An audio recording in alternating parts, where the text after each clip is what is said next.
What's up, everybody? Welcome back to Birds of a Feather for our sixth flock. We're super excited to have Tammy Jelinek back. Yay, Tammy! Thanks for being here. And then all the way from the future in Australia, we have Nigel Taylor here with us at 4 a.m. his time. This guy's G'day from the land down under. He's both committed to the show and maybe should be committed for being willing to do this. That's should be, yeah. So you were telling me that you haven't yet been able to get yourself into a sleep pattern since you've retired, right? No, most of my working life, I had about 5 hours broken sleep a night. I've been retired over 2 years, and it's still the same. So yeah, anyway, one of these days.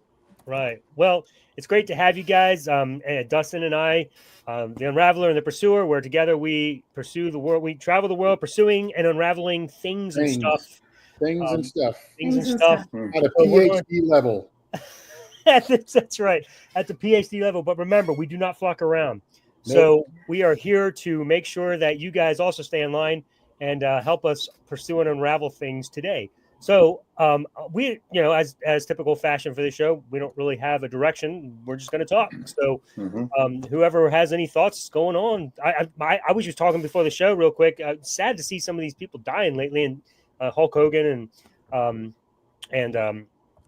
Ozzy, and then who was the third one? I saw Malcolm Jamal Warner. That's it. Thank you. So then, Dustin, you were saying that people are, Christians are commenting that God things come in threes or whatever. Yep. Yeah, they're posting that all of God's perfect things happen in threes. And I don't know. I mean, they can. These were all perfect deaths.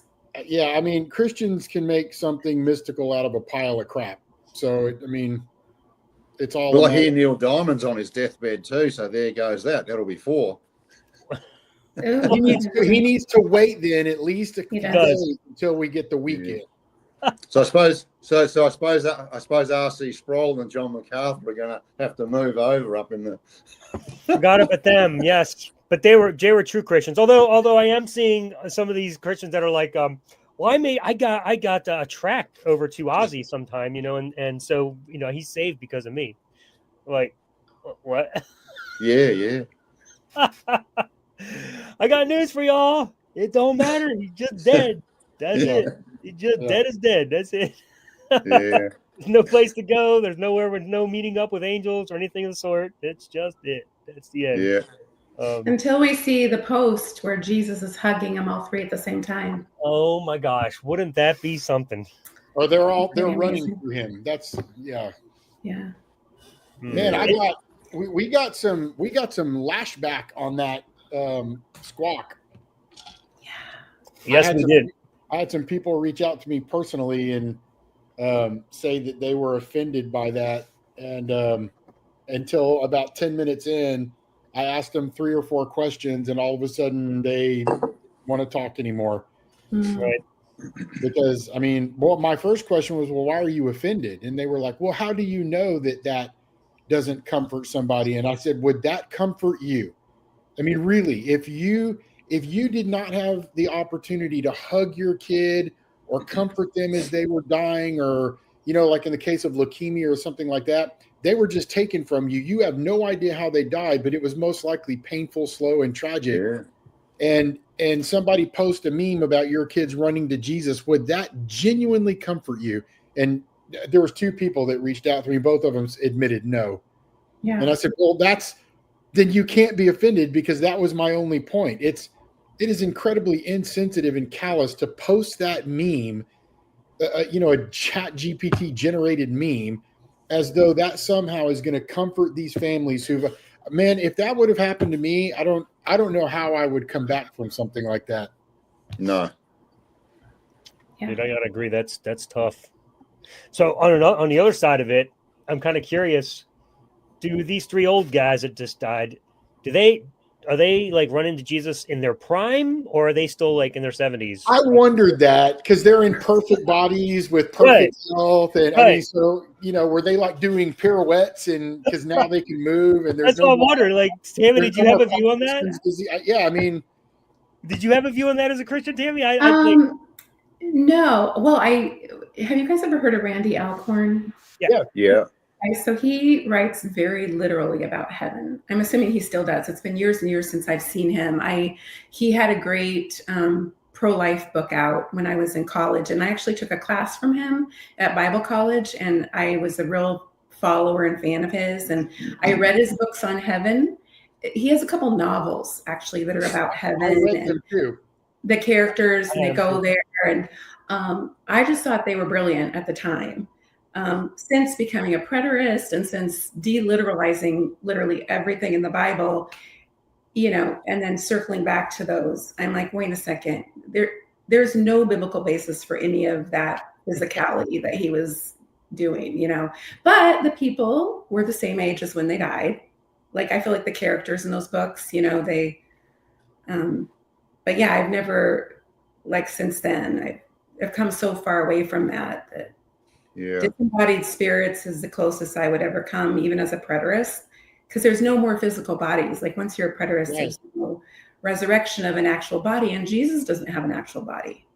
I mean, Sam is really upset about that, us saying that, but yeah, if Jesus doesn't have an actual physical body where there's no physical place, it's literally all in your mind. Yeah. Because Colossians 1 talks about how we're reconciled in your mind back to God.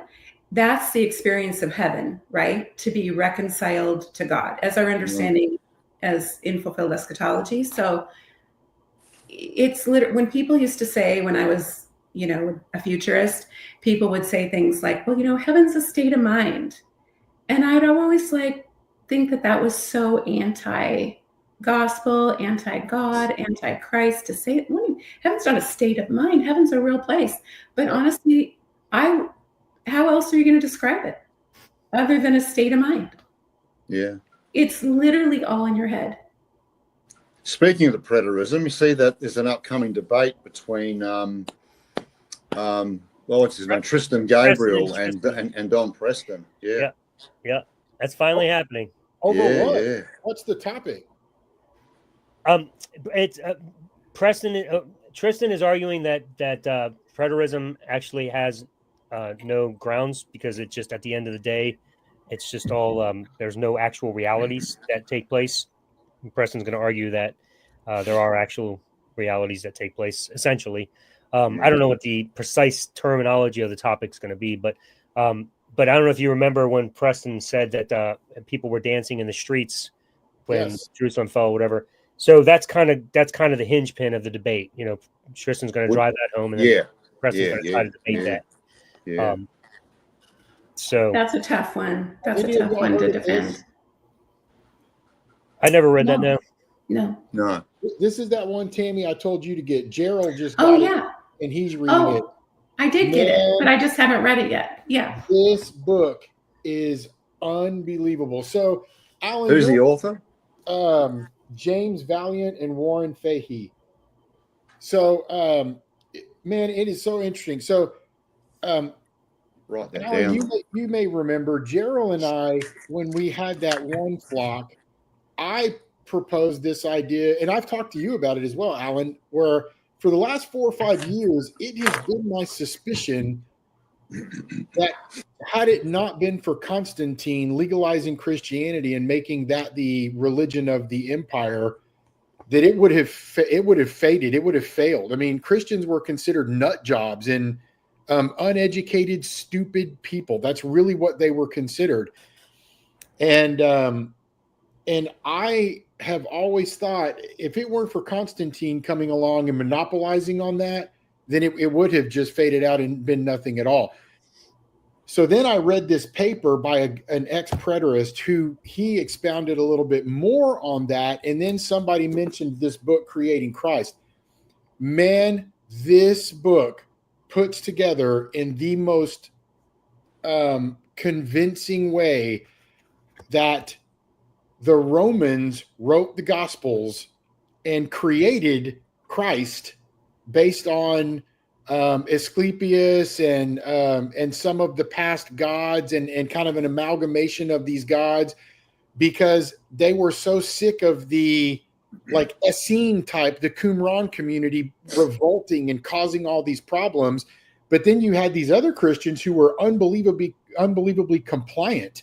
They were very pro-Roman and very okay with multiple gods. And so they were trying to figure out a way to meld all of this together and make these Christians become subservient to Rome. And they created Christ and the Gospels, wrote the Gospels in concurrence with the fall of Jerusalem and Vespasian and the Flavian dynasty and all of that. Yeah. Bro, So it's incredible. So is that the mythicist view that he's taken then?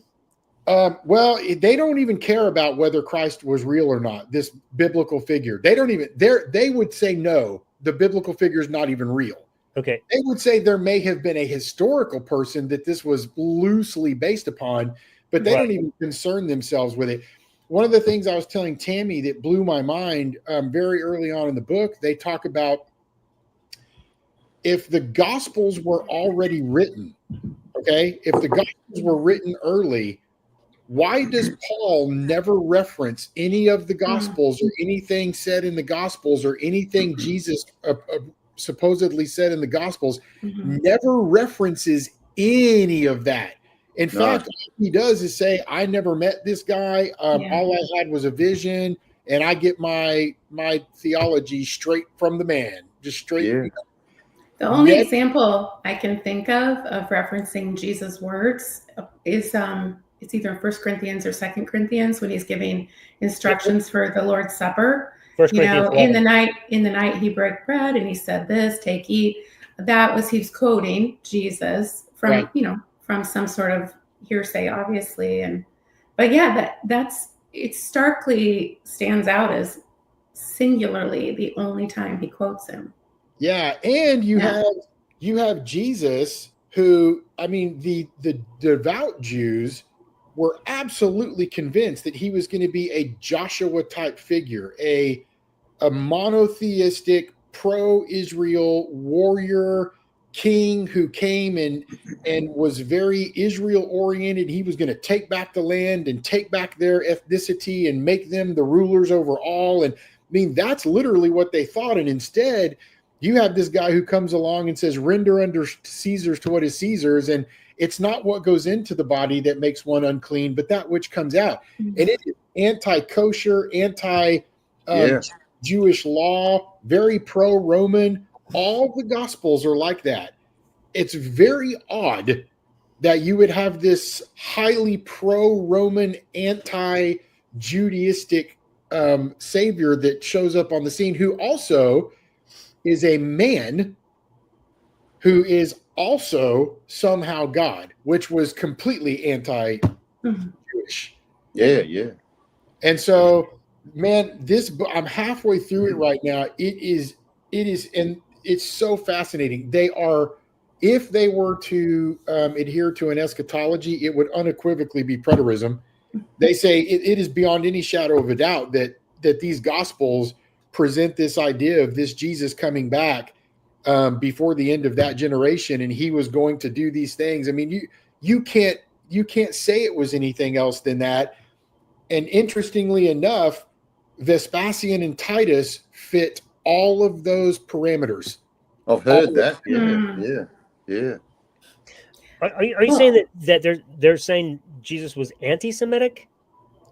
Well, the Jesus presented in the Gospels is definitely not keep the law, keep the diet, keep the rules of the Old Covenant. He definitely wasn't that. No, I guess he wasn't that, but you definitely. Tobias Singer makes a real point of that. Yeah, and think about this. He goes to a Roman soldier, a centurion, who says, I have legions of men underneath me. If I say this, they go do that. If I say go there, they do that. Would you please just heal this man? Just with your word, you could heal this man. And what does Jesus say to a centurion? I have found no faith like this in all of Israel. Yeah. And then there's, some mixed bag though, because he'll say in other places, I've only come to the lost sheep of Israel. Right. Whatever that means. But the other thing that I was thinking when you were talking about the authorship of the Gospels, and is this is so basic, but I never thought of it, never was taught it. Or the original apostles, they spoke Aramaic, Not Greek. correct? Yes. Yeah. Right. They couldn't have possibly written them. No. It's literally impossible. Were they Yeah. Greek students? Were they educated in Greek universities and Roman universities? No, like that. There's no way those guys wrote Greek, right? That was Yep. one of the eye openers for me, is realizing that Matthew, Mark, Luke, and John didn't write Matthew, Mark, Luke, and John. Right. And I Right. thought, wow, but it's right under your nose there. It's obvious that they didn't And write it was forever. And Yeah. it never even occurred to me that. Yeah. Have you guys heard people explain that? People who say that they wrote them? What do they say? That their authorship is literal. Right. If they say their authorship is literal, how do they deal with the fact that they didn't? Well, the idea is that we don't have the originals. Oh, so these are translations. They're translations into Greek. Well, Right. and one of the things that I've heard was because I remember reading a Bart Ehrman book and Bill Dunn on this topic that Nigel just brought up and Tammy brought up. I remember reading a Bart Ehrman book on that and Bill Dunn on the synoptics, and that's what made me go like, well, holy crap, then if they didn't write it, how can we trust it? And so I started asking that question, and some people said, well, they orated it and then a Greek speaker wrote it for them. Yeah. And I was like, so game of telephone again. yes, it's a game like of we telephone. always talk about, it's a telephone game. How does game of telephone ever become inerrant? Well, the Holy Spirit. Clearly, the Holy Spirit guided it. But I've asked the same question to Christians, that if we don't know who wrote something, we don't know what their agenda was behind it. So how can we trust it? That's also a good point. And then on top of that, when I discovered through Bart Ehrman years ago that only 7 of Paul's epistles are written by Paul, the rest are forgery. And I thought, shit, man, that changes the whole thing. It sure does. But it's interesting. I've heard Tovia Singer make a huge issue of this, and yet he accepts in the Hebrew scriptures that there are anonymous authors, but he just accepts that by faith, that was written by whoever it was written by, and God preserved His word. Yeah. So speaking of Bart Ehrman and mythicism versus historicity or whatever, I don't know if you guys know, but Bart and William Carey are having a debate. Richard Carrier? Yeah, on mythicism versus historicism. Yeah. So Carrier is pretty irritated with Ehrman for constantly making it sound like, the mythicist argument has no grounds in scholarship. So he's like, I had enough of that. So they're taking him to task. So I think that's happening tonight, actually. Either tonight or tomorrow night. I'm not sure. This book by Richard Carrier, it's like I just got through with this, but it's like 600 pages. Yeah, 600 pages. 600. Tammy, I got to write a few more another 100 pages. Listen, I have a stack that I got to finish going through. Man, this Richard Carrier does a superb job in this book of talking about the lack of historicity of Jesus. And what I love about Carrier is the reason people don't like him sometimes is because he, in a very amiable way, he attacks foundations that nobody questions. And the whole opening of this book talks about what is historicity. How do we even go about determining what is history and what we're going to determine is fact? I mean, it's like, Alan, what you said, if something was going to be presented in a court of law and enough evidence had to be presented that you would either acquit or convict that person beyond any shadow of a doubt, we need to do that same thing with history. And unfortunately, people aren't doing that with Jesus. No, but they'll use the yardstick with every other religion, but they won't use it against their own.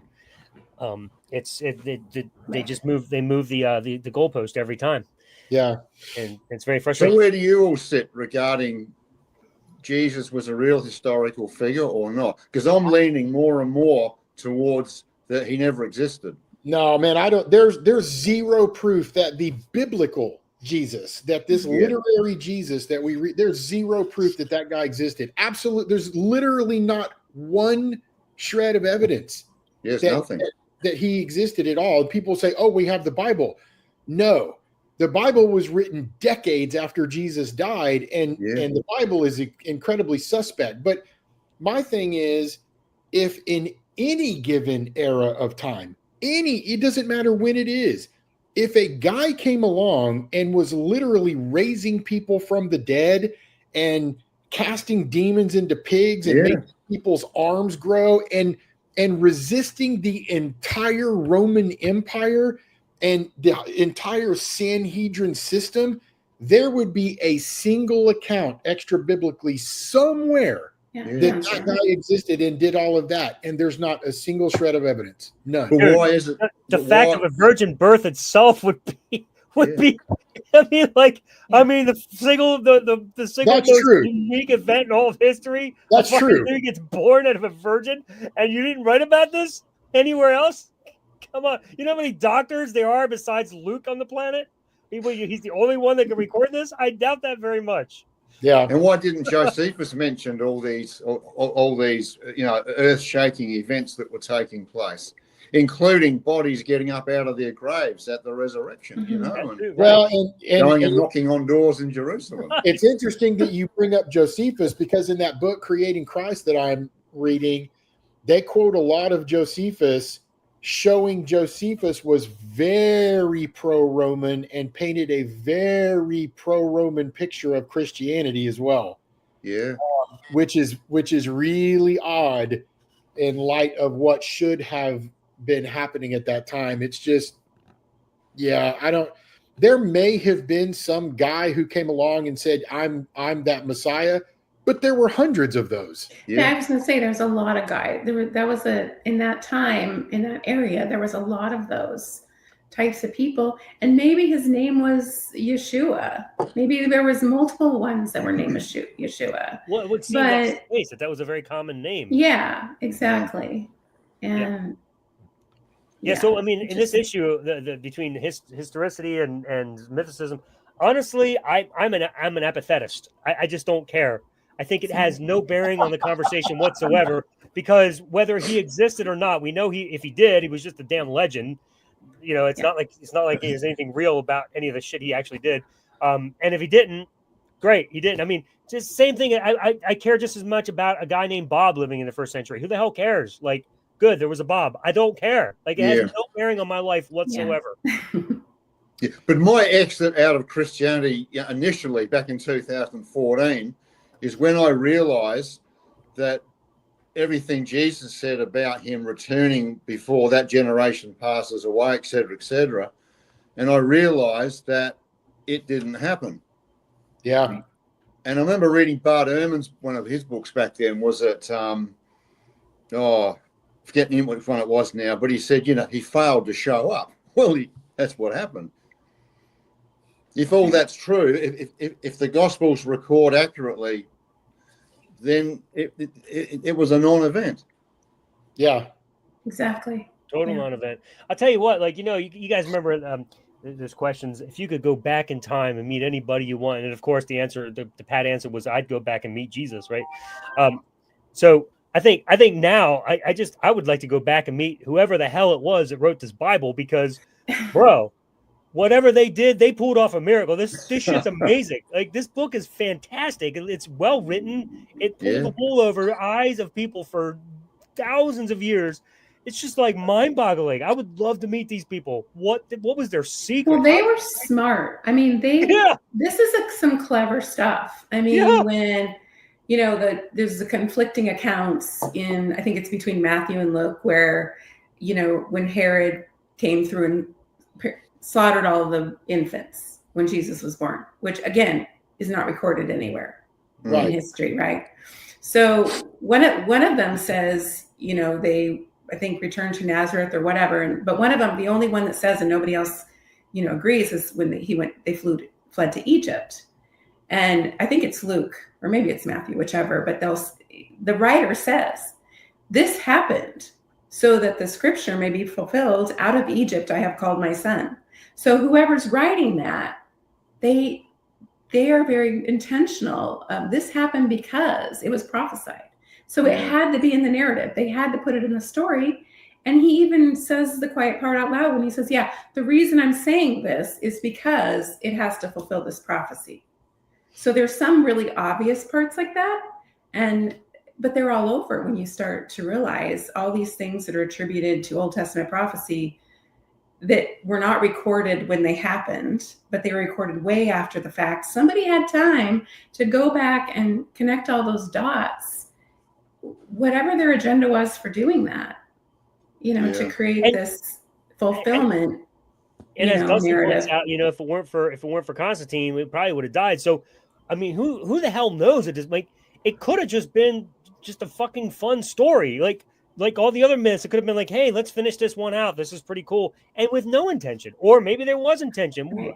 I mean, the Roman theory is interesting. I mean, but there's so many possibilities. It's just impossible to know what is the real reason. They could have had all good intentions, and then Constantine, is the one that spread this thing. But well, yeah, if you look at history between that early 1st century up to the 4th century when Constantine came along, what you see is really there's nothing but a bunch of small sectarian Jewish revolts. That's really it. And Christianity was considered a non-thing. They were very stupid people. They were very subservient, uneducated, very, very odd. They were involved in a lot of very strange sexual parties that they would do. A lot of things with semen. There was a whole, I mean, if y'all ever read Celsus, what they wrote, someone put together the book that Celsus apparently wrote called Celsus on the True Doctrine of Christianity, that Origen wrote a polemic against. And that's where they get all of these quotes from Celsus. Yeah. Celsus talks about these Christians being a bunch of weird ass people who were into some very strange sexual stuff, a lot of incestuous stuff, a lot of stuff with bodily fluids, but it was all based on mythology. Mm-hmm. So you can already see this heavily, heavily Greek kind of thinking on Christianity. But they were really, and Celsus calls them stupid over and over and over. Just, I don't even know how there's these little small bands of you are still together. Y'all are such stupid people, so easily led astray, and this and this and this. And man, I really think that Constantine saw an opportunity to take this group of people who was already very pro-Roman and capitalize on that and make what they were doing the official religion of the Roman Empire, so that they would give, so that they would serve, so that they could wipe out these little small Jews who were causing so much trouble. And that's what happened. Yeah. And how nice of Paul to pave the way for Constantine by saying in Romans, obey the governing authorities. Well, it's not even ordained by God. Man, it's not even just in Paul. You guys talk. I'm going to find this one quote from another. But what's often puzzled me, and I suppose we'd put ourselves into this category too, is that why is it that a lot of very intelligent people who are Christians believe stupid things? Alan knows it starts with a B. Yes, I do. Shall I say it again for the 100th millionth time? Brainwashing. Hello. Yes. Yes. Okay, look, another great word. Listen to this from Peter. You guys will immediately know. Submit yourselves for the Lord's sake to every human authority, whether to the emperor as the supreme authority or to governors who are sent by him to punish those who do wrong and to commend those who do right. For it is God's will that by doing good, you should silence the ignorant talk of foolish people. Live as free people, but do not use your freedom as a cover-up for evil. live as God's slaves, show proper respect to everyone, love the family of believers, fear God, honor the emperor. That's Romans. That's Peter. Oh, no, I'm sorry. That's Peter. The God and the emperor are the same. What was the chapter on that? God and The Roman emperors thought they were gods, right? I mean, they believed the emperors to be gods. Themselves as gods, and and Titus presented himself as the son of God because Vespasian was considered a deity. Yeah. What was that chapter? First Peter what? Hold on, let me look. What was the second Peter? I can't remember. It's been so long. Because that's Romans 13. I'm pretty sure I that's thought that was Romans 13 because Romans 13, but then I've heard of this one Romans too, 13 is different. They bring up Romans 13 as well, where Paul says, "Obey the governments, for they're not an enemy to those who are doing right, but only to those who are doing wrong." Something like that. It's different. To punish the evildoers. Yeah. Let me find it. So they were treating the emperors as gods, basically. That's crazy. Oh, yeah. 1 Peter 2, 13 through 17. Okay. Well, the Romans believed that they were deities, but it sounds like what this is doing is they were getting the Christians to see them as God's representatives on earth. And the fulfillment of their prophecies. Who came and restored this kingdom and was going to take care of them now. Well, yeah, by making Christianity the official religion, isn't that kind of like, God's kingdom on earth? I mean, for a while, that was true. Yeah, so why the Romans, if they wrote the Gospels, why did they end them the way they did?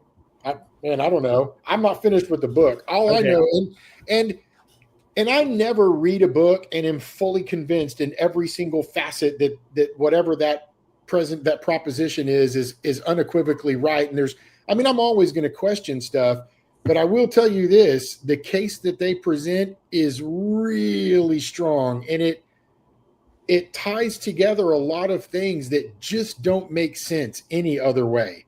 I mean, for any Christian to write the Gospels and present Christ in this weird way, I mean, like washing people's feet, and he basically tells them, you go wash the feet of these Romans because that's what you're called to do. I mean, they would have been like, what? This is just not, has absolutely nothing to do with anything we were told was going to happen. Yeah. But it is very, very pro-Roman, very pro-emperor, very pro-pay your taxes and tithes. And to walk the extra mile too for Roman soldier. They bring that up. Yeah. They bring that up in the Sermon on the Mount when he says, if your enemy asks you to go with him 1 mile, go with him 2. If he sues you for your tunic, give him your cloak as well. They bring up all of that. And it's just so... Look, if they were being groomed, to be good Romans. The word I thought. They are being groomed like a sexual predator would. What's interesting is he told the Roman soldiers to be content with your wages. Yep. It's a trip. It's really a trip. So it's been an interesting book. It's one of those that I'm having a lot of fun reading because it's just tying so much stuff together that has not made a lot of sense from any explanation I've heard so far. Yeah, must grab hold of that one. Yeah, sounds interesting. You hang out with Dustin. Sorry, Tammy. What? Oh, I'm looking forward to reading that soonish. Yeah. Yeah. You hang out with Dustin long enough, Nigel, and you'll have a new book to read every week. You talk to him. I'm writing my own book. I don't have time to read all these books. I need a 12-step program for Amazon. Yeah, you really do, dude. This is why I just meet with Dustin once a week, and he just gives me the lowdown, and then I don't have to read them. It's perfect. Because I'll talk to people, and they'll be like, "Oh, well, that reminds me of this book I read. It was a real scholarly presentation on such and such," and I'm like, I've never heard of that book. And so I Google it and I'm like, ooh, that sounds good. And click. That's the same.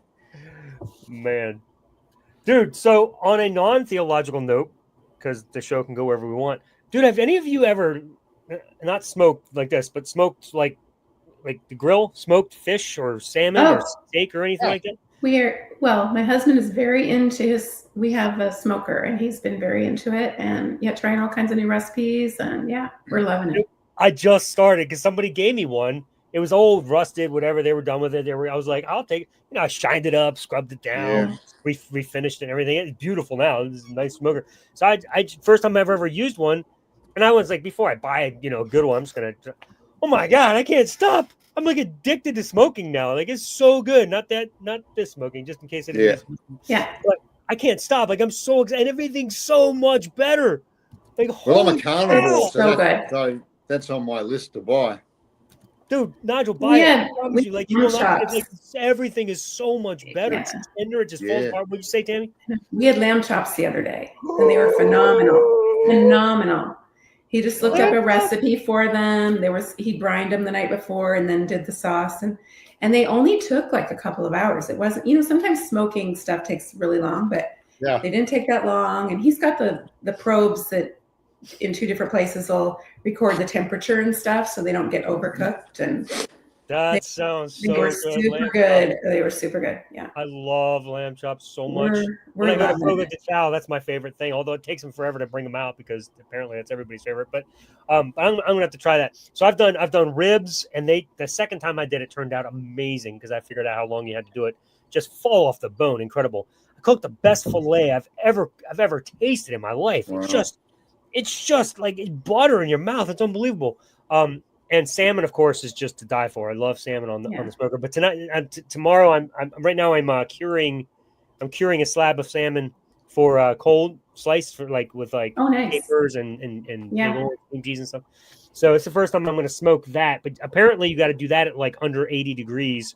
So that's going to be an interesting challenge. You got to do it for like 12 hours. So this is going to be my first time smoking through the night or whatever, So I've never done that before. Chef Ramsay. What's that? Look at you, Chef Ramsay. I know, right? Right? I even curse people out around here when they don't do it. Right? I'm like, that sucks. You're fired. Yeah, get out of here. Anyway, I'm sorry for that sidetrack, but I've just been so excited about it's great. Smoker. It's been so good. Goodness gracious, it's so amazing. I love it. Yeah, I've been enjoying eating all that stuff. My husband's been making it a lot, so yeah. So you buy that big slab of fish, and so I cut off 2 of the end, and we're going to actually have cooked salmon tonight. Mm-hmm. And I usually do that either with a honey glaze or a teriyaki glaze with crushed walnuts on top. And oh God, it's so good.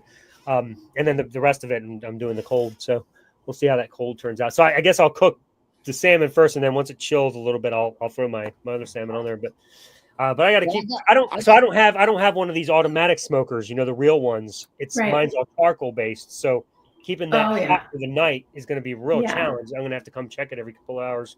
Yeah. So anyway, I got my first cast iron skillet. I saw that. 4 months. Oh, you saw that about 4 months ago? Yeah. 5 months ago? Man, I can't believe I waited this long. Right? Dude, cast iron's amazing. I cooked all my meat on cast iron until I got the smoker. Now it's the coolest thing ever. It's cured, and then after I'm done, every time I just scrape it off and then put tallow back on it and then let it sit. Oh, man, so good. Dude, totally agree, man. You can cook an amazing fillet on that. Yes, you can. Amazing. So good, dude. I thought I had cooked the best fillet I ever had in my life, on that about a month ago, and then I did the smoker, and I was like, smoker's advanced beyond, man. Yeah. Although the skillet's still good for searing. Mm-hmm. You need that for a good sear. Yeah. So Nigel, let me ask you, and then Tammy, you can answer this question too, because this is one of the things I get from people all the time when they find out I left Christianity and that I'm this weirdo now, is they say, "What hope do you have?" I just don't even understand what hope there is since there's no Jesus and blah blah blah. And I mean, I have an answer for them that kind of confounds them, but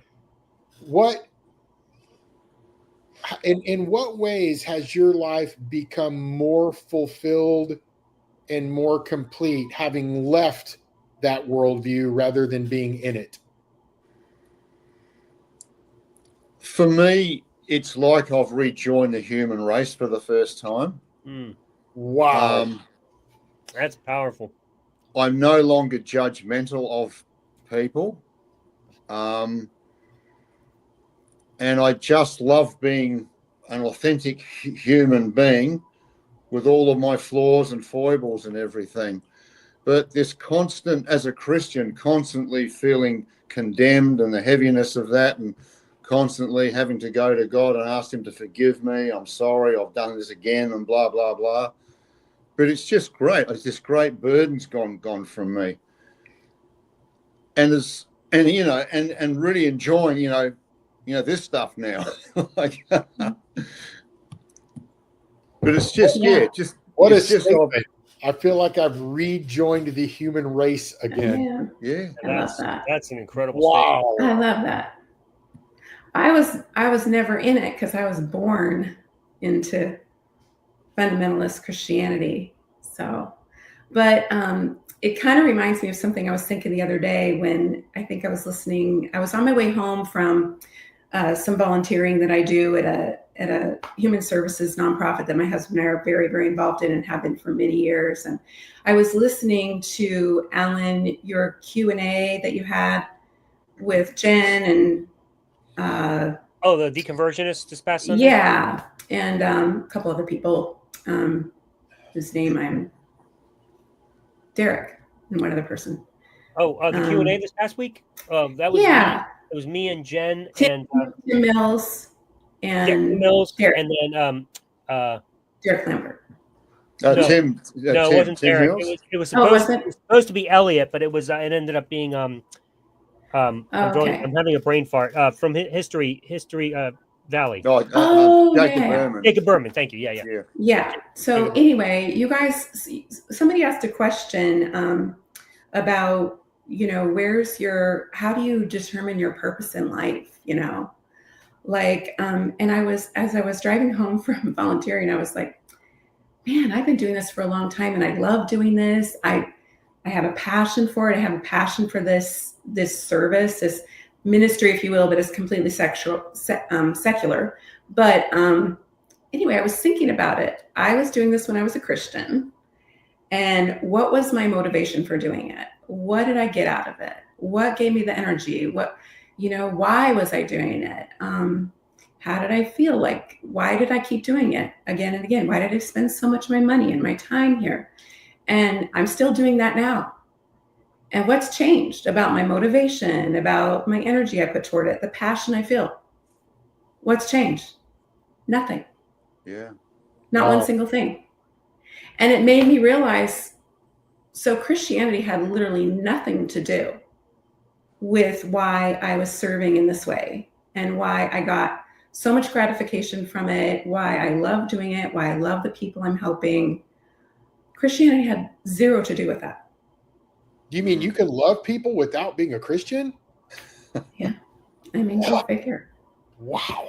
And it's like, but what comes away though, what's lifted off is that sense of even as a sovereign grace person, even as a preterist, even as a person who no longer believed in hell, toward the end of my Christian days, there's always that thing in the back of your mind, that somebody's keeping score somewhere. There's somebody out there keeping score. Yep. And if you're confronted with that idea, you will say, no, I don't believe that. I don't believe that. But it's in your head. Yeah. It's there. And that's gone. Right? And there's so many things. And again, like Nigel was saying, there's so many things to enjoy. And, I can do yoga. It's not evil. Yes. My friend was over. And meditation. Yeah. Too. Oh, meditation. I grew up, it was drilled into me. And meditation is so helpful.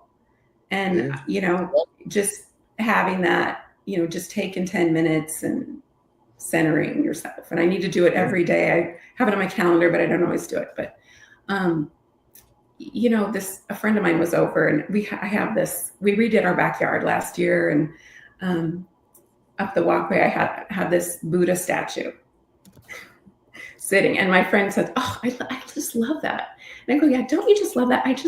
Don't you just love the freedom of paganism? It's just such a free feeling." Just Well, and she's where I am, so she was laughing because she came out of Jehovah's Witness and then was a Christian, and she's where I am now too. But it was a little tongue in cheek, but it's like, you can look into things, you can learn about things, you can consider ethereal things, maybe whether they're true or not, or that aren't. There's no forbidden fruits in the way of any kind of spirituality that doesn't fit, the bounds of orthodoxy. So that's been really cool too. Well, it's funny. Changed. I've always been drawn to all things Eastern, like the Buddha and stuff like that. But as a Christian, that's an absolute no-no. Exactly. My latest tattoo I got the other day was, where is this? A fresh one was. You can see it. Oh, no, hang on. I can't quite see it, but. Hang on, I can't look at the camera. camera. Going away from your camera. What is it of? Actually, I can't. It's like a comedy show right now, bro. Yeah. Oh, yeah. What is that a symbol of? It's the universal symbol for it's a Hindu symbol, but it's that universal symbol for Om. Oh. And this is from Leonard Cohen. This is Leonard Cohen. I got that a long time ago. That's a unified heart, but that's the Buddhist symbol, that 3 for harmony. So I got that done about a week or so ago. That's just so. That's my Eastern sort of. Dude, I can't believe you're tattooing yourself. That's so against the law of God. Man. Oh, I know. I'm definitely going to hell. Yeah, dude, I remember sitting around at the table with my family as I guess a teenager at this time, and I so remember distinctly having these ridiculous conversations. Even then, I knew it was ridiculous. Where we'd sit around and they'd be like, "Tattoos are a sin. You shouldn't have tattoos because the Bible says so." And I'm like, "Are you wearing cotton and polyester right now? Because I swear to God, it's in the same fucking passage." I know. But I remember it distinctly, and I just like, even then I saw something was off. But when you're mind fucked like that as a kid, you don't even think that there's an alternative. You go along with it, even though, like Tammy, you know this, like you find the solutions, and which is how we kept journeying all the way to preterism. I guess Dustin, you get it too to some extent. Maybe you do, John, Angela, but for two of us that just were born into it, we grew up with it. You don't think, this is really absurd. I think I'm going to check out alternative views altogether. No, you keep shifting. You keep shifting within that worldview that you think is the only worldview. It's sick. Like I can't. I get so frustrated thinking about how long it entangled me, and but yeah, I agree with you. Like I love that freedom, and it's funny because I was hearing you talk, and I'm like, yeah, you know what? That's interesting. In every step of my journey in Christianity, no matter which worldview I had, no matter whether I was a youth pastor or a lead pastor or whatever I was, a volunteer or wherever I was, I always poured into it with all of my might because truth was my center point. I valued truth so much that I would like I would die for truth. Like I was willing to, because it's all that mattered. Because for me, if I'm living for something that isn't true, then what's the point? Like that's just stupid. And so whenever I was at a point where I thought something was true, I would pour myself into it and try to teach people because I wanted people to know truth. Now, I don't even know if now I know all truth. I'm at a point now where I'm like, oh shit, truth is like somewhat evasive now. It's like very difficult to land on, and it's very, very frustrating. It is. And that's the thing for me, speaking of what's different, what's the same, the truth piece is when I was, especially toward the end, when I would spend a lot of time, writing articles and doing conferences and podcasts and things like that, and just my personality all along. Before I was a preterist, I thought, oh, I knew all about the end times and everything. And then obviously that was all bunk. And, but I would still argue from like a really systematic framework. I'd be able to argue theology, argue sovereign grace from scripture, all those things, and feel like it was really important to me. Like I would have been very unsettled as a Christian if there was these open-ended, like if I didn't have the answer, it was disturbing to me. Like I needed to know what was true. I needed to know 100% for sure. And what happened, and it was around, kind of started down this little slope between 2012, 2014, but in 2014, which is where it all fell apart for me, was when I kind of woke up one day and I was so pleasantly surprised that I could say to so many things, I don't know. Yeah. I don't know. And I was really surprised by how peaceful I felt saying that. Because saying I don't know as a Christian, when I couldn't give the answer, it wasn't peaceful feeling at all. It caused me a lot of like angst and unsettledness.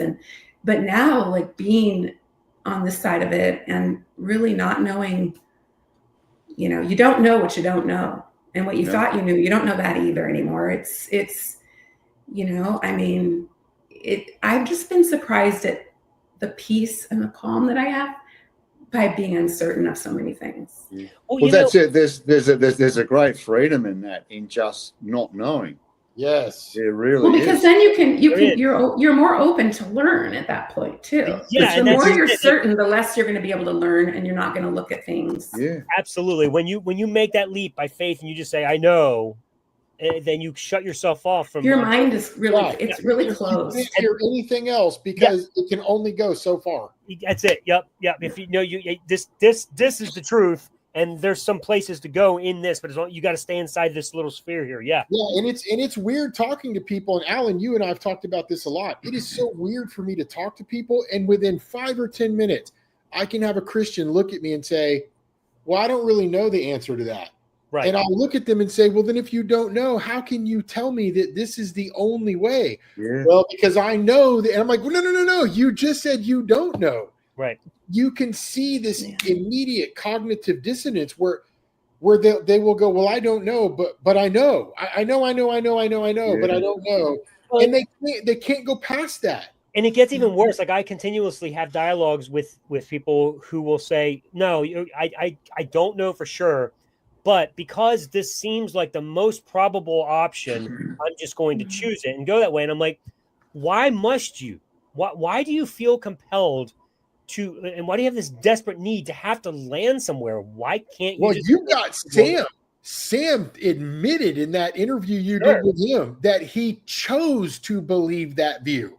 Right. You got him, dude, and you saw me. I was like furiously typing in the chat thing when he said that. I was like, Sam doesn't choose though. He's a Calvinist, and that's what's so ironic because he doesn't. Sam can't even see the ignorance or the contradictory nature of his own statement, but he admitted to Alan, "Well, I choose to believe this," and I was like, "Wow, what?" Do you realize what you just said? Yeah. So there are other options, and you don't really know. You choose this one. Okay, that's great. That is a great starting point. Right. I love what you said, Nigel. The comfort of just being in that place of I don't know. It is a wonderful place. Like I don't feel the need to know anymore. But as a Christian, it's such an uncomfortable place, and I don't understand the need, even for those who escaped theism. And like Josh Patterson, for example, I just had him on my show. I saw that, yeah. And he's a process theologian, some days radical theologian, because he bounces back between theism and Christianity. Although he does not believe the God of the Bible exists, he just can't let go of having an answer to this empty issue. Like there has to be like, well, I have to know which way to go. And it seems more probable that this is the answer. So I'm going to land here. And I'm like, why can't you just say, I don't know yet? Why must you land? Like, I'm still struggling to understand that mindset. But for some people, they just can't let go of that hold, that grip that the Christian virus has on them that says you have to believe, you have to hold on to some kind of an answer. And I just don't get it anymore because now I'm like you said, Tammy, I'm so comfortable with that world. Like I like knowing I don't know because it forces me to keep waiting until I do know. And that's the beauty of science is it's almost an always I don't know life. Like that's just what it is, because science is always about proving their theories wrong. Every theory is wrong. That's the whole point. Like Yeah. we're never Right. settled. We always have to keep journeying, because as soon as we settle and say this is it with definitiveness, you're done. You've just settled, and Yeah. science doesn't do that. And so living outside of the Christian bubble of I know has just been so invigorating, I guess. And it's like, and Yeah. it's cool and it's fine, and it kind of makes life more interesting, because I don't have to settle. I don't have to have answers to everything. In fact, I don't even have to live a certain way. There's nothing judging me. There's nothing holding me down. I do whatever the fuck I want. It's like, But you know, oh my God, something it's so nice. something that's really different for me now is that I live in a beautiful part of the world. We've got beautiful views and that here. And when I look at it before, I'd think, wow, this is like God. This all comes from the mind of God. But now that God's out of the equation, I look at these beautiful views and the beautiful night skies we get here, but I'm filled with more awe and wonder now looking at it. It's just, I think it's just, I'm filled with this wonder and this real curiosity now that this didn't come from God, you know. Say something else too that's changed for me. It's really refreshing. I've had 4 marriages and 4 divorces, you know, all Christian women. And I've been on my own since 2014. I'm dating a woman now who knows nothing about Christianity. She doesn't even know what's in the Bible. She doesn't know what it says. And it's really refreshing. She doesn't got a clue about what Christianity is, other than she went to a Catholic girls' school for a year and she hated it, you know. But it's refreshing. She knows nothing about Christianity. And she's been living her life all this time. And she's living her life, and she's a really decent human being, you know. Because people have put it to me, there's been a few in the full preterist world who really got stuck into me for abandoning my faith. You know, well then, you know, what's your standard of morality, you know, and ethics and all of that. But I can point to people like this woman who is a very moral, ethical person that knows nothing about what the Bible says, you know? Right. Yeah. Well, and in the chapter that I recently was going through in Alan's book about this is what Christianity endorses or God endorses or whatever. So it was going through all these things that you would consider, we all consider immoral, that the God of the Bible is not just okay with, but commanded that people do over and over again. And that's just so odd when you consider that people say, well, if there's no God, and they're not even talking about just God in general, they're talking about if Yahweh isn't true, if the God of the Bible isn't real, then where do we get our standard of morality? Yeah. And it's like, it's a wonder we have morality in spite of the example that we have in the Old Testament from God. Yeah. Like you have to basically go against him to have standards and ethics and some type of moral compass that teaches you how to treat people. I mean, yeah, Jesus comes along and says, you know, do unto others, but Confucius said that way before them, you know, so we didn't need Jesus for that. And God behaves very badly. Yahweh behaves very badly. He's not a moral example to us. It's like, do as I say, not as I do. But then it's not even that, because he commanded his people to do these horrible things.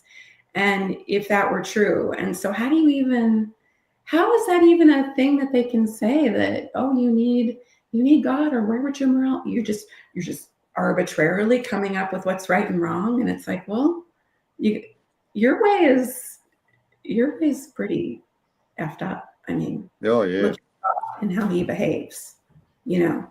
Yeah, it really is. It's mind blowing that any of us, with the minds that we actually have, like as we're talking here, I'm just like, how did I ever square my life with the Bible? I don't even know anymore.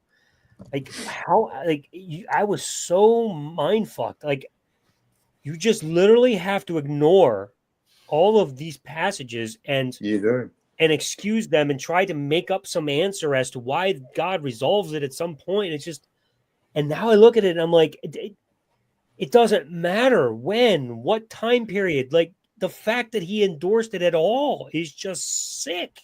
And Yeah. that I actually was willing to say he's my transcendent standard. Like, Dustin, I made an addition. So, you highlighted to me, the pedophilia stuff in the Bible. And so when you pointed that out, I was like, holy shit, I got to add that to my second edition. So I went gung ho on it, even to a point where I drew home the parallel of Jesus being Yahweh. And it never occurred to me, but like, if Jesus is Yahweh and Jesus never changed and God never changes, that means Jesus endorsed the same things that Yahweh endorsed in the old covenant, including pedophilia. Yeah. And I realized that brings a whole new light to that passage where Jesus says, let the little children come unto me. And I'm like, fuck no children of mine are coming unto you.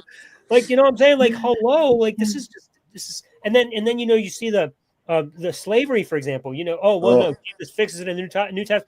No, he doesn't. Quite the opposite. Now he's got people calling themselves slaves of Christ for all eternity. Jesus has slaves forever. Like, well, the passage I just read to you in Peter from 1 Peter clearly says for them to be okay with being slaves because that is God's will for them. Right. Yeah. I mean, that's not even okay with being with slavery. That is endorsing it and saying it's God's will for you to be a slave. And this is after Jesus ascended. Right? It's after Jesus ascended and supposedly resolved all this, but apparently not. Right. Well, they hadn't. It depends on your view of when the resurrection happened and when it was all.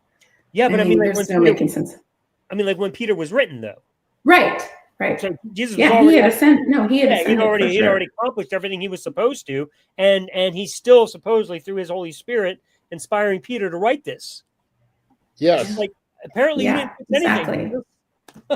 You didn't fix it. There's so many things now that seem, again, so basic and so obvious, so in your face, the Spirit guiding you into all truth, and yet nobody agrees on anything, and yet they have all the same Spirit, right? Yeah. And Alan, to what you said about just having to ignore things, I remember in high school going to my pastor about Matthew 24. Oh, when it says this generation, it means that generation, the ones the one in the future that sees the signs. In other words, our generation. And I just like, okay. I mean, he's the pastor. I'm like 15 years old. What am I going to say to him? I'm just like, and then you push things down. And then as you go, as you become an adult and, raising kids and all the things, and then when I got into fulfilled eschatology, then you start asking, I mean, I just don't know where I'd be where I am now had I not gone through the whole questioning that was required to become a preterist. Yeah. And then Dustin, I was thinking a minute ago when you were talking about questioning things and, nothing's off limits. And we were still Christians at the time. And I remember you freaked me out one time. I was just casually stumbled upon something you were writing in a forum, or maybe it was your Facebook page or whatever. But it was basically, you were not Trinitarian anymore. Do you remember that? Yes. You were really. I used to call you when I would supposed to be in church. This was in like 2013. This was in like 2012. Did we actually talk on the phone about the Trinity thing? Yes, and I would call you and be like, hey, what's happening? But I would have an agenda of like, hey, what are your thoughts on? And we would have these theological discussions. And then I'd look at the time and be like, oh, I got to get back to church. And so I would go back because that was going on. Yeah, studies and stuff. I wasn't going to church anymore at all at that point. But no, I just remember thinking, wow, that's way outside of the box. Because the Trinity thing, what do you do with the deity of Christ, and what are you even saying? And then it just caused me to. Oh, and the other thing you said that really stuck with me, and that I come back to it all the time. All that stuff, and then I started saying it to other people. I said, the Trinity, that's a very human way of defining something that is really undefinable and that you can't understand. But they act like it's this doctrine that you can't deviate from. And it's totally somebody, they had to come up with something that was airtight. But you drew this distinction between, this isn't even theology, this is philosophy. And you were making this distinction between philosophy and theology. And that is something that has stuck with me. Whenever I think about all the I's are dotted and the T's are crossed through what we call systematic theology, it's a philosophy. It deals with logic, and it's got to go on the chart in the right column, and you got to draw the right lines.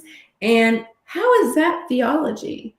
You've gone so far away from God being, like Barth calls God, he's other.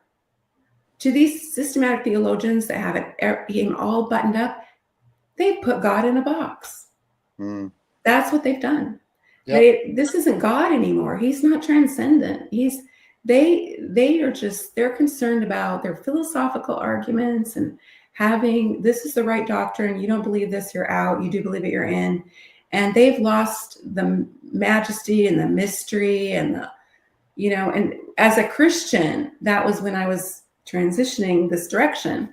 As a Christian, I realized God's not even God anymore, because he's how you've made him. He's how you define him, and you're not God. So you're on his level or something, the way you're acting, because you have all the answers. This is how God acts. This is what he does. This is what he, blah, blah, blah. You just know it all. Well, then are you saying you're God now? Like God just lost his greatness, I think, with all those theological systems. When you can systematically reduce the unexplainable to the explainable, you've just dumbed it down. You've just dumbed it down with your own proposition. Right. Yeah. Right. And that was a step on the way for me, as I was coming out. And the other piece, of course, was this makes no sense that the God of the universe has this way, one and only way he saves people. And the only people that it applies to and the only people that will benefit from it are such a small, tiny portion of all of humanity, past, present, and future. There are billions and billions and billions of people that this gospel doesn't apply to them. No. And yet he's God and he's love. No, I couldn't. And then I tried to still be a Christian, but I said, I can't, because Christianity doesn't allow you to say that there's other ways to know God. It says there's only one way. That was one of the big cracks in my faith, is that when I embraced Calvinism, lock, stock and barrel, and to me it made sense. I really love this doctrine of the sovereignty of God. But when I really thought about it, I thought, then what's the point of the human race? Because most people who have lived, are living now, and will live, are destined for an eternal hell. So why does God grant life to people with the full intention of sending them to hell? That just didn't make sense. So right. Jesus is not a good deal for the human race. No. He's not. Well, and that's, that's why you can see in some ways how people come up with the Israel only thing. Yeah. But yeah, it just didn't, it was just part of my way out the door, with those kind of things. Hey, but getting back to the slave issue, before we keep this conversation going, Dustin, I think I just saw Raph trying to join the call. Yeah, he wants to jump in. Can he jump in? Yeah, but I just noticed him, and then he just disappeared. So message him while we're talking. Yeah, I'll tell him. Tell him to pop back in, and I'll let him in. I just noticed him, and I was like, "Who is that?" And I was like, "Oh, it's Raph." Anyway, he just disconnected. So tell him to join back in. Go ahead, Nigel. I'm sorry. Yeah, one of the things, getting back to this issue of slavery, it was John MacArthur's book many years ago called Slave that really made me arc up. And I thought, you mean that I have been saved to be the eternal slave of Jesus? And I thought, no fucking way. I'm not going to be his slave. I really arced up at that, I mean... Damn straight, dude. I ain't gonna be either, man. A bondservant in chains, no less. Yeah. I mean, Oh, You're not.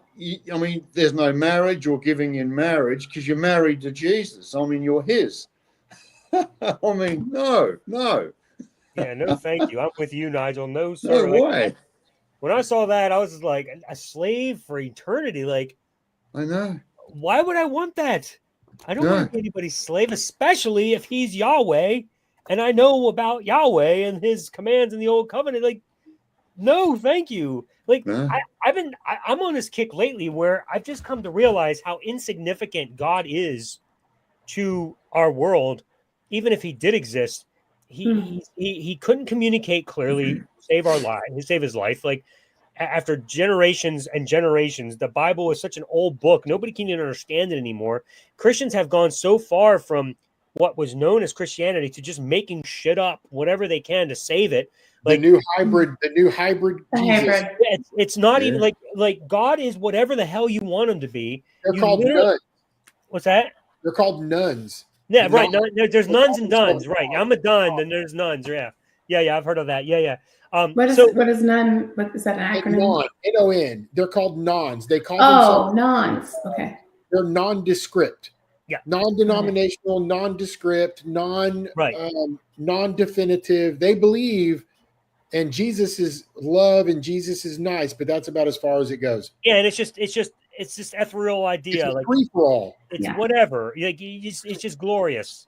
We don't know what it is. It's just glorious. Yeah, it's just beautiful. It's a wonderful. It's a spiritual thing. It's We all don't love. know. It's you Yeah. literally can't define it in any way, shape, or form. But we just believe it, and I don't know why you just believe it. It's bizarre to me, but I think it's because people. It's almost like limbo or purgatory. It's like Christians who got trapped on their way out and couldn't quite escape all the way and kept one foot in, and they're playing the hokey pokey, and they don't know how to get both feet out, and then they're just stuck, and so they're just making shit up to keep them connected in some way, even though they know that what they escape from they don't want. So it's just this really bizarre thing going on, and I'm just scratching my head. And I'm like, what? God is like whatever God it is you think is out there, this made up thing. You're just like you're not following some holy book. You're basically taking the parts from the Christian holy book that you like, and then you're creating your own holy book. Is what you're doing. So essentially, you're basically deciding what you want to do with your own life anyway. Why add this middleman? What is the point of this middleman that you're creating to go through to just do what you want anyway? It's like this extra step that just brings more stress on your life. What's the point? Well, here's an interesting consideration. If you were to take those people, these nons, and that's most of them are nons today. I mean, it is crazy to me how many Christians I'm talking to who, when I get into the Bible, they go, well, I don't worry about that. And I'm like, what? How can you not worry about that if that's the fundamental source document that anyway? Here's what's interesting. If you were to take one of these nuns who ascribes to Jesus and everything's love and it's just a hopeful utopia of some sort, if you were to remove all of the vernacular that has anything to do with Christianity and save that same person in that same scenario, they would look like anybody else who is a Buddhist, who is a Hindu, there's no difference. You're so right, dude. Absolutely no difference. Absolutely right. On point. Yes. And so what if I were to ask these people, well, then what's the point in Jesus? Why do you even talk about him? Right. They would have absolutely no answer for me. It's the man in the middle. It's like you like I said, it's the 1 foot in, 1 foot out Christianity thing. It's like you got stuck in this limbo world where you have to somehow bring Jesus with you because you were so used to him being your friend, your savior, your guide, your lover of your soul, the person you would talk to in the dark when you were hurting so deeply. And so you bring him with you because you just don't know how to live without him. And instead of just letting it all go because you know it's not real, you don't know how to survive without this invisible friend that you have that you so desperately need. So you bring him along and then you just recreate him to be whatever you want him to be. Here's a perfect example of this weird hodgepodge thing that's going on. I'm super open on social media about my beliefs and addiction and everything. I'm super open. And I never would have done that in Christianity ever. Coming out of it, I'm allowed that freedom to do that. And the reason I do that is because it helps people. People reach out to me every week, literally every single week. Someone reaches out to me about addiction or Christianity or meditation or whatever. A lady reached out to me on Monday and told me she's in the community of my profession. I've never talked to her before. And she begins to tell me her husband is an addict and is violent and is all of these kinds of things. And I'm like, oh my God. Okay. And I'm just listening. But I don't know what I'm supposed to do. I can't leave him because that's a sin. And all of my Christian friends at my church are telling me that I can't leave him. And now I'm in a predicament because I'm like, okay, this is the safety of this human being. And so I'm like, okay, well, let me ask you some questions. Rather than me telling her what to do, I just wanted to ask some questions. And I said, where in the Bible does it say that you're supposed to stay with someone who is violent? Well, I don't really know. And I was like, okay, so where in the Bible does it say that you are bound to stay with your husband no matter what? And the more questions I asked, the more she realized, oh, I guess there might not be anything in the Bible. And I said, it would be really important for you to go and search this out, research this on your own, and find out for yourself if the Bible says these things that your friends are telling you that it says, because I can tell you that it doesn't. The Bible does not say that you're supposed to stay with this man. Common sense would tell you if you're in a dangerous situation, get out. Get out of it, yeah. That's just common sense. And if as Christians we're not allowed common sense, there's a problem. But also, we weren't though. Like, well, I remember growing up and being told we couldn't trust our own thoughts. We couldn't trust our own minds. Yeah. And she brought up Proverbs 3, 5, and 6. Trust in the Lord with all your heart. Don't lean on your own understanding. In all your ways, acknowledge him, and he will make your path straight. Correct. And also, your heart is deceiving you. Your heart is deceitful and desperately wicked. And this is when I talk to Christians who come at me and they're like, oh, that's ridiculous. Your message you have at your intro, you're maggots, you're worthless, you're not worthy. I'm like, are you serious? You exactly believe that. You've just learned how to soften it and make it sound like you don't, but you absolutely do, because you don't ever have the right to think about anything on your own without Jesus. You're useless without Jesus. But so take that example that I just gave. That's a real life scenario. I mean, that's very real. And this could potentially turn into me getting a call. Hey, did you know so-and-so got shot by her husband? Yeah. That's what this could be. And so the other thing, So the other thing is, you talking to God or? Yeah, dude, I got to get all my direction from the Spirit, brother. And so the other thing that's interesting to me, and Alan, you caused a huge issue when you made manifest what was in the Bible the whole time that nobody noticed, was this betrothal idea. Because that is a very real thing that no one talks about, that the marriage was not consummated until the husband came and got the bride and they consummated that marriage. Well, the church is not yet one with there. It's still in the betrothal period, theoretically, right? The futurist church. Yeah. Yes. But here's the problem with that whole marriage structure in the Bible is wives think they are supposed to be quiet and submissive and subservient to their husbands. Well, when the two become one, that was not the case anymore. When the two become one, they were equal, but everybody goes off of Ephesians 5. But Ephesians 5, that construct is still under the betrothal idea of marriage. It is not yet consummated. And so when you bring that up to people and you say, well, hey, did you know that the Hebrews worked off of a betrothal construct in marriage, but once that betrothal was done and the two became one flesh, that construct, that hierarchy no longer existed. They're like, what? In other words, you don't have to be submissive and subservient anymore. You have just as much rights. Get out of that marriage right now. Yeah, in fact, you're really onto something there, because like one of the things you see in the new covenant is that we become equals with Christ. We become partners, sharers, equality with our brother, so to speak. So that carries into the marriage scenario. If we're his wife, then we're also equals. Yeah, absolutely. Yeah, that's the new covenant idea for sure. Yeah, and so this weird non thing going on is very strange to me, because you have people who, this poor woman, she is the sweetest human being. So sweet. She serves people all over the place and loves humans.